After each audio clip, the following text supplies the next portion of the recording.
وَإِذَا سَمِعُوا مَا أُنزِلَ إِلَى الرَّسُولِ تَرَىٰ أَعْيُنَهُمْ تَفِيضُ مِنَ الدَّمْعِ مِمَّا عَرَفُوا مِنَ الْحَقِّ يَقُولُونَ رَبَّنَا آمَنَّا فَاكْتُبْنَا مَعَ الشَّاهِدِينَ۔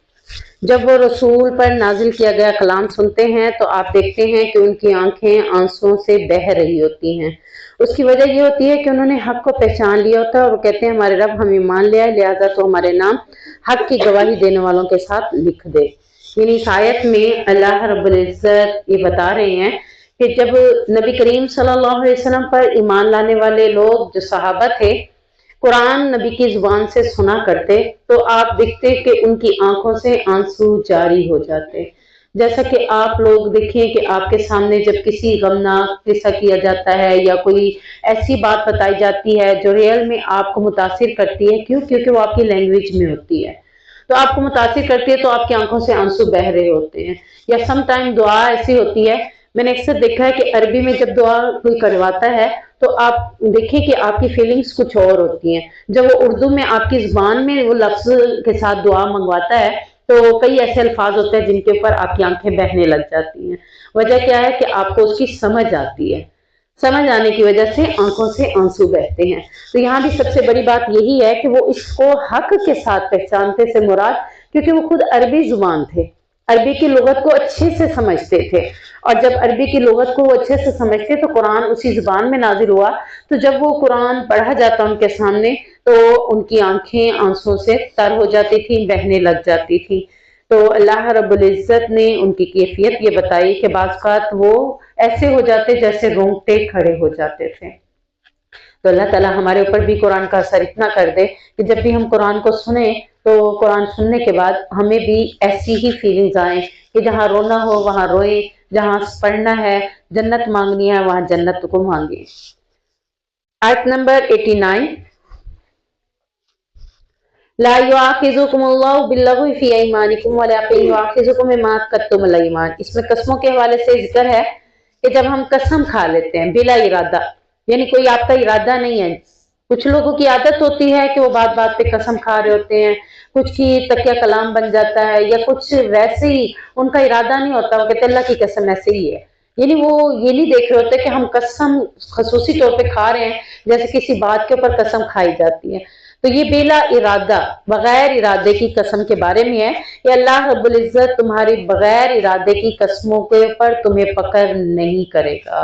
سبحان اللہ، کتنا غفور الرحیم رب ہے کہ رب جانتا ہے کہ اس نے تو کوئی قسم ارادتاً تو نہیں کی تھی نا، بغیر ارادے کے منہ سے نکل گیا اللہ کی قسم میں تو ایسے نہیں کروں گی، یعنی اس کو کوئی ارادہ نہیں تھا۔ اب ایسی قسم جس کے اوپر اس کا ارادہ نیت نہیں ہے تو اس پہ اس کا کوئی مواخذہ نہیں ہے، کیونکہ اعمال کا دار و مدار کس پر ہے؟ نیت پر۔ نیت ہوتی تو آپ کو اس کے اوپر پکڑ ہوتی اگر آپ اس قسم کو پورا نہ کرتے۔ مثال کے طور پر آپ کو پتہ ہے آپ ارادتاً قسم کھا رہے ہیں اللہ کی قسم آج کے بعد میں گانے نہیں سنوں گی، تو یہ آپ نے ارادتاً کھائی ہے نا، سوچ سمجھ کے کھائی ہے۔ اب اس کے بعد اگر آپ اس قسم کو توڑ دیتے ہیں، سن لیتے ہیں، تو پھر اس کے اوپر پکڑ بھی ہے، اور اس کے اوپر پھر سمجھ آنے کے اوپر اگر آپ کو ہے کہ آپ سے غلطی ہو گئی، آپ نے تو قسم کھایا تھا اور پھر اس کو توڑ دیا ہے، تو توڑنے کا کفارہ بھی دیا جائے گا۔ اور وہ کفارہ کیا ہے؟ یہاں بتایا گیا ہے کہ 10 مسکینوں کو کھانا کھلانا۔ قسم کا کفارہ 10 مسکینوں کو کھانا کھلانا، اور پھر اگر یہ نہ کر سکو تو 10 مسکینوں کو لباس پہنانا، جوڑا دینا، یعنی 10 جوڑے تقسیم کر دینا۔